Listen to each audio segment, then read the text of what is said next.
రమేష్ ఆఫీస్లో వర్క్ గురించి తన కొలీగ్ హేమతో మాట్లాడుతూ ఉండగా అతని తల్లి శారద వచ్చింది. హేమని చూస్తూ కొంచెం కోపంగా, ఏ అమ్మాయి, మా వాడితో ఏం మాట్లాడుతున్నావు? నువ్వు నాకు నచ్చలేదు. మా వాడికి నువ్వు భారీగా సరిపో.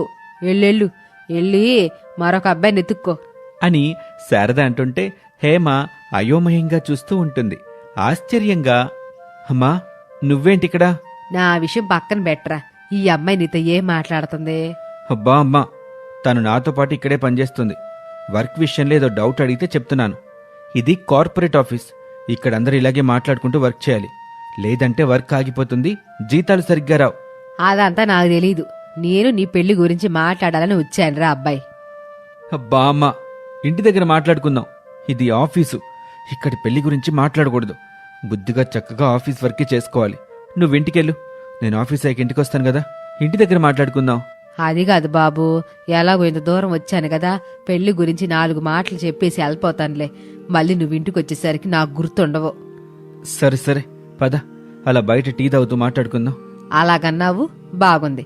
పద బాబు, బయటికెళ్దాం అని తల్లి శారదని తీసుకుని బయట ఉన్న టీ కొట్టు దగ్గరికి వచ్చాడు. అబ్బా ఏంటమ్మా నీ పెళ్లిగోళ? ఎప్పుడు నా పెళ్లి గురించి ఆలోచన వచ్చినా, ఏదైనా సంబంధం వచ్చినా ఇలా నువ్వు ఆఫీస్కి రావటం ఏమీ బాగోలేదే. ఇదే చివరిసారి బాబు, నేనిక మళ్ళీ రాను. కాకపోతే నువ్వు నాకొక మాట ఇవ్వాలి. అనుకున్నాను. ఏంటా మాట? నా పెళ్లి గురించిన మాటే కదా? అవును బాబు, నీ పెళ్లి గురించిన మాటే. ఇవ్వు బాబు, నాకు మాట ఇవ్వు అని శారద ఇబ్బంది పెడుతుంటే రమేష్ శారద చేతిలో చేయి వేశాడు. బాబు రమేషు, నువ్వు మాట ఇచ్చేశావు. మాటను తప్పకూడదు. బాగా ఆలోచించుకున్నావు గదూ? ఆలోచించుకునే నీకు మాట ఇచ్చాను గాని ఇంకేంటో విషయం చెప్పమ్మా. బాబు రమేషు, నీ చెల్లెలు శ్రీలీల ఉంది గదా? ఉంది. పొద్దున్నే కాలేజ్కి వెళ్ళిందిగా అమ్మా. ఓహో, పెళ్లి సంబంధం చెల్లిక. సరే అయితే అబ్బాయి వాళ్ళతో అన్ని వివరాలు వివరంగా మాట్లాడండి. అబ్బాయి అమ్మాయి నచ్చుకుంటే మనం చేయాల్సినంతలో ఘనంగా పెళ్లి చేద్దాం. అది కాదురా బాబు, అన్నీ నీకు నువ్వుగా అనుకోబాక. నేను చెప్పేది కూడా పూర్తిగా ఇను. నీ చెల్లెలి ఫ్రెండు అనామిక ఉంది గదా? అవును, అప్పుడప్పుడు చెల్లి కోసం మన ఇంటికొస్తుంది. నువ్వు దేవతవమ్మా. ఆ పేదమ్మాయికి పెళ్లి సంబంధం తీసుకొచ్చావా? వారెవ్వా, ఈ విషయం వాళ్ళ నాన్నకి చెప్తే చాలా సంతోషపడతాడు. నాకెందుకు చెప్పటం అని రమేష్ అంటుంటే శారద కోపంగా పళ్ళు కొరుకుతుంది. అర్థమైందమ్మా, నువ్వు చెప్పేది నేను వింటాను. నువ్వు ఆ అనామికని ప్రేమించాలి అని చెప్పగానే రమేష్ షాక్ అవుతాడు. ఏంటమ్మా, నేను ఆ అనామికాని ప్రేమించడమా? ఏం మాట్లాడుతున్నావు? తను చెల్లితో చదువుకుంటుంది. ఇంచుమించు శ్రీలీలకున్న వయసే ఉంటుంది. అవును బాబు, 3 ఏళ్ల తేడా ఉంటది. ఏం కాదు, నువ్వు అనామికని ప్రేమించినట్టు నటించాలి. కాని ఆ ప్రేమ మాత్రం నిజం కాకూడదు. అదేంటమ్మా? నువ్వు నన్నేం అడగబాకరా. నేను చెప్పిన పని చేస్తానని నాకు మాట ఇచ్చావు. నేను నీకు చెప్తున్న పని ఇదే బాబు. ఏం చేస్తావో ఎట్టా చేస్తావో నాకు తెలియదు. కానీ అనామిక నువ్వు ప్రేమించినట్టు నటించాలి. అనామిక మాత్రం ఆ ప్రేమ నిజమేననుకుని నమ్మాలి. ఆ పని మీదుండు అని చెప్పి శారద అక్కడి నుంచి వెళ్ళిపోద్ది. రమేష్ టీ తాగుతూ ఉంటాడు. ఎప్పుడూ లేంది మా అమ్మేంటి ఈసారి అనామికని ప్రేమించినట్టు నటించమని చెప్తుంది? అలా చెప్పడం వెనుకున్న అర్థమేంటో మాత్రం చెప్పటం లేదు. అమ్మకి మాటిచ్చానుగా, రేపటి నుంచి అనామికని ప్రేమించాలి అని రమేష్ ఆఫీస్లోకి వెళ్ళిపోయాడు. శ్రీలీల, అనామిక కాలేజ్ ఆవరణలో కూర్చొని సరదాగా మాట్లాడుకుంటూ నవ్వుకుంటున్నారు. అలా రోజులు గడుస్తూ ఉంటాయి. తల్లికిచ్చిన మాట ప్రకారంగా రమేషు అనామికని ప్రేమించినట్టు నటిస్తూనే నిజంగానే అనామిక ప్రేమలో పడిపోతాడు. పెళ్లి చేసుకుంటానని మాట కూడా ఇస్తాడు. కాని అనామికకి మాత్రం నిజం చెప్పాడు. అనామికకి భయంగా ఉంటుంది. ఒక రోజున, నన్ను మీ అమ్మ చూపించి ప్రేమించమని చెప్పిందంటే ఎందుకో నాకు భయంగా ఉందండి. మనకి ఈ ప్రేమ పెళ్లి ఏమీ వద్దు. నన్ను వదిలిపెట్టండి. వదిలిపెట్టడం నా వల్ల కాదనామిక. నేను మనసారా ప్రేమిస్తున్నాను. నిన్నే పెళ్లి చేసుకుంటాను. ఎవరు ఎన్ని మాటలు చెప్పినా నేను విన్ను. నువ్వు నా భార్యవి. నన్ను మీ ఇంటికి తీసుకెళ్ళు. నేను మీ నాన్నతో మాట్లాడతాను అని రమేష్ చెప్పగానే అనామిక రమేష్ని తీసుకుని తన మట్టి ఇంటికి తీసుకెళ్తుంది. అక్కడ అనామిక తండ్రి రాజయ్య ఇంటి ముందున్న పూల మొక్కలకి నీళ్లు పడుతూ ఉంటాడు. రమేష్ తన ప్రేమ విషయం చెప్తాడు. రాజయ్య సంతోషపడి శారదతో మాట్లాడడానికి శారద వాళ్ళ ఇంటికి వెళ్తాడు. శారదని చూస్తాడు. ఓహో బాబు రమేషు, నువ్వు ఈ మహాతల్లి కొడుకువా? అయితే నీకు నా బిడ్డనివ్వను. రా తల్లి, మన ఇంటికి వెళ్ళిపోదాం. ఆగు మామయ్య, అసలేం జరిగిందో చెప్పండి. ఈ మహాతల్లి వడ్డీల వ్యాపారం చేసుద్ది. మా ఊరి వాళ్ళకి డబ్బులిస్తూ అధిక వడ్డీ లాగుతూ రైతుల్ని ఇబ్బంది పెడుతూ ఉంటుంది. ఈ మహాతల్లి వడ్డీకి నేనింతవరకు చెక్కలేదు, చెక్కను కూడా అని చెప్పగానే రమేష్కి విషయం ఏంటో అర్థమైంది. తనలో తాను, ఓహో, అనామిక ఆ ఊళ్ళోని రాజయ్య కూతురని అమ్మకి ముందే తెలుసు. అందుకే నన్ను ప్రేమించినట్టు నటించమని చెప్పింది. నా ప్రేమని ఈ పేద అనామిక నిజమని నమ్మి ఇంట్లో ఏడిస్తే రాజయ్య మామయ్య వచ్చి మా అమ్మని బతిమిలాడుతాడు. అప్పుడు కట్నం కింద అనామికకి తెలియకుండా అప్పిచ్చినట్టే ఇచ్చి అధిక వడ్డీ రాజయ్య దగ్గర నుంచి తీసుకోవాలని ఆలోచించింది. వామ్మో, అమ్మ బుర్రలో ఇంత దుర్మార్గమైన ఆలోచనుందా? అయితే నీ కూతురుని తీసుకుని వెళ్ళిపో. పద తల్లి. నేను రాలేను నాన్న. రమేష్ గారిని మనసారా ప్రేమించాను, పెళ్లి చేసుకుంటాను. అది కాదు తల్లి, ఈ మహాతల్లి గురించి నీకు పూర్తిగా తెలీదు.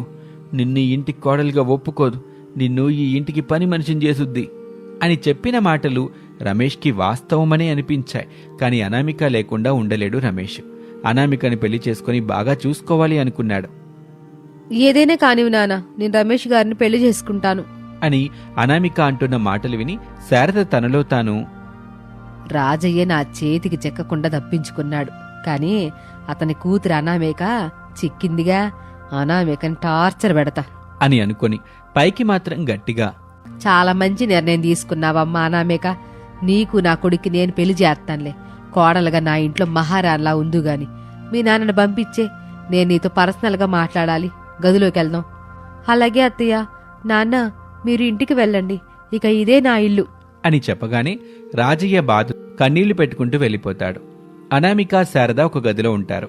గది బయట రమేష్ కంగారు పడుతూ ఉంటాడు.